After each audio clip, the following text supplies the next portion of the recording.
So मागच्या लेक्चरमध्ये आपण विड्थ फाइंड आउट करत होतो. तो सिग्मा मॅक्सच्या व्हॅल्यूवरून विड्थ आपण फाइंड आउट करत होतो. आपल्याला सिग्मा मॅक्स गिव्हन होता. P/A+M/Z करून आपण विड्थची व्हॅल्यू काढली. जी विड्थची व्हॅल्यू आली होती B = 178.22 mm. ठीक आहे. आता आपण नेक्स्ट एक्झाम्पल घेणार आहोत. तेच पुन्हा बघा, तो काय म्हणतायत, अ रेक्टँग्युलर कॉलम ज्याची साईज आहे 0.35 मीटर इंटू 0.25 मीटर. आता तुम्ही म्हणा यांनी मीटरमध्ये दिलेले, तो दिलेल्या गोष्टीच्या मीटरमध्ये आहेत. आपण त्याला काय करू शकतो, एक तर तुम्ही MM मध्ये कन्वर्ट करून टाका, नाहीतर मीटरच्या मीटरमध्येही राहू दिलं तरी सुद्धा काही प्रॉब्लेम नाही. पण लक्षात ठेवायचं, जेव्हा आपण डायमेन्शन मीटरमध्ये दिलेले आहेत तेव्हा लोड हा किलो न्यूटनमध्ये पाहिजे आणि मला दिसायला भेटतो की ते किलो न्यूटनमध्ये आहे. किंवा आपण एक काम करू शकतो बघा, तो रेक्टँग्युलर कॉलमची साईज मला दिलेली आहे. आता त्याने 0.35, पहिला असतो आडवा, दुसरा असतो उभा. तो 0.35/0.25 म्हणतोय, म्हणजे हा 0.35 आहे आणि हा 0.25 आहे असं आपण समजून घेऊया. तो 0.35 म्हटल्यावरती काय, 0.35 मीटर, याचा अर्थ 350 mm झाला. हा उभा किती आहे, हा 0.25 मीटर म्हणजे 250 mm झाला. राईट. इसेंट्रिक लोड त्यांनी दिला आहे मला. इसेंट्रिक लोड किती आहे, P = 150 किलो न्यूटनचा इसेंट्रिक लोड आहे, म्हणजे 150 × 10³ न्यूटन झाला. ठीक आहे. पुढे काय म्हणतात, the load at 0.15 meter from CG of the section axis by setting shorter side. कोणत्या ॲक्सिसवरती, शॉर्टर साईडवाली कोणती, 250 वाली. लॉंगर साईड कोणती, 300 वाली. तर मग इसेंट्रिसिटी कोणत्या ॲक्सिसवरती आहे, त्या ॲक्सिसवरती आहे जी ॲक्सिस शॉर्टर साईडला कट करते, म्हणजे ती हीच आहे, म्हणजे ती एक्स ॲक्सिस आहे, म्हणजे EX. तर तुम्हाला त्याने इसेंट्रिसिटी दिली आहे EX. किती दिला आहे बघा, द लोड ॲट लोड कुठे लागतोय, 0.15 मीटर फ्रॉम CG. तो CG म्हणजे तो इथून 0.15 मीटरवर लागतो, म्हणजे ते कुठेतरी लागतोय तो एक्स ॲक्सिसवरती. लक्षात. तो EX होईल तो. का बरं, कारण की ती ॲक्सिस कोणाला कापते, axis by setting shorter side. तो शॉर्टर साईडला कापते, म्हणजे एक्स ॲक्सिसवरती आहे. आणि एक व्हॅल्यू किती त्याची, तो EX = 0.15 मीटर म्हणजे 150 mm. तो MM मध्ये करून टाकलं. तो न्यूटन आणि MM मध्ये मी कन्वर्ट करत चाललोय. Determine the resultant stress. Resultant stress म्हणजे काय, सिग्मा मॅक्स काढा आणि सिग्मा मिनिमम काढा. तुम्हाला माहिती आहे आता की सिग्मा मॅक्स आणि सिग्मा मिनिमम काढायला मला 4 गोष्टी लागतात. मी डायरेक्टली कॅल्क्युलेट करतो. पहिली गोष्ट लागते मला P दिला आहे त्यांनी मला 150 किलो न्यूटन, म्हणजे 150 × 10³ न्यूटन. नंतर मी काढतो एरिया कसा असतो, आता याचा रुंदी किती बघा, 350 × 250. तो हा आपला काय झाला बरं का, आता 350 × 250 हे झाला आपला आता त्याचा एरिया. तो एरिया किती आला, एरिया तो 87,500 mm². हा झाला त्याचा P झाला, A झाला. आता M काढा. M काय असतोय, P × E. तो P किती दिला त्याने मला, 150 × 10³ हा P झाला. आणि E किती आहे, E दिली आहे त्यांनी मला 150. E दिला त्यांनी मला 150. तर आपण जेव्हा याचा गुणाकार करणार ते किती होणार बघा, 150 × 10³ × 150. ठीक आहे. मग आन्सर किती येणार 225. वरती किती शून्य आहेत, 2 4 5, 1 2 3 4 5.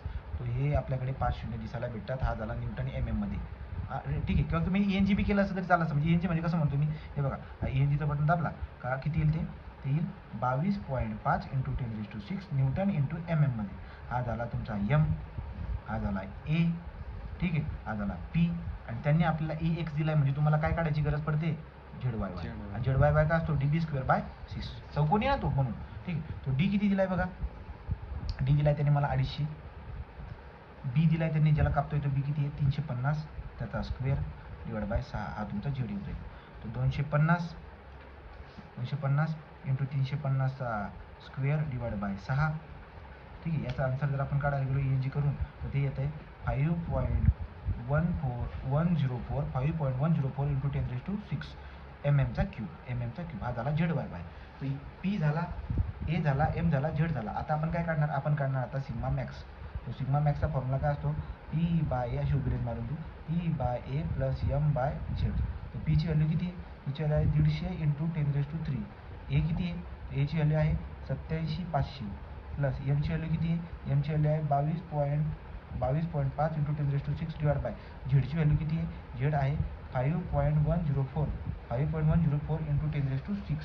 या पद्धतीने जेव्हा आपण याला सॉल्व्ह करणार, तो आन्सर काय ते बघू. आणि इकडच्या बाजूला तुम्ही सिग्मा मिनिममचा फॉर्म्युला लिहून ठेवा. सिग्मा मिनिमम बराबर P/A - M/Z.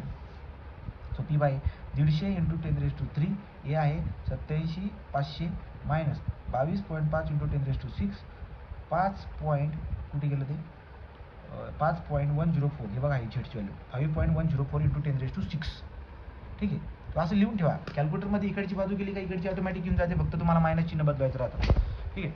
मग आता बघा कसं कॅल्क्युलेट करतो आपण त्याला. P/A म्हटलेलं आहे, डबा टाकला, 150 × 10⁻³ / 87,500 पुढे गेलो मी आता प्लस डबा बाय डबा टाकायचा आपल्याला 22.5 इंटू 10⁻6 डिवाइड बाय 5.104 इंटू 10⁻6. याचा आन्सर किती येते? याचा आन्सर येते 6.122. ठीक आहे. त्याचं आन्सर जे आलं ते आलं सिग्मा मॅक्स बराबर 6.122 न्यूटन पर mm चा स्क्वेअर. हा झाला सिग्मा मॅक्स. सिग्मा मिन कसं काढणार? आपण इथे जायचं आणि इथं काय इथं आपण गेल्यानंतर काय होईल? इथं मायनस चिन्ह टाकून द्यायचं. इथं मायनस चिन्ह टाकलं की आन्सर आपलं काय होईल? आता सिग्मा मिनिमम होईल. किती आलं ते आलं सिग्मा मिनिमम बराबर -2.69 न्यूटन पर mm चा स्क्वेअर. हा सिग्मा मिनिमम झाला, हा सिग्मा मॅक्सिमम झाला 6.122. याची आकृती काढता येईल आपल्याला. कशी?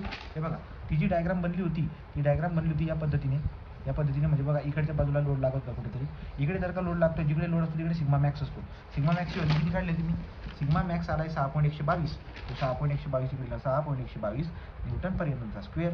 आणि इकडच्या बाजूला बघा सिग्मा मिनिमम आले -2.69. मायनस म्हणजे काय? रेषेच्या वरती.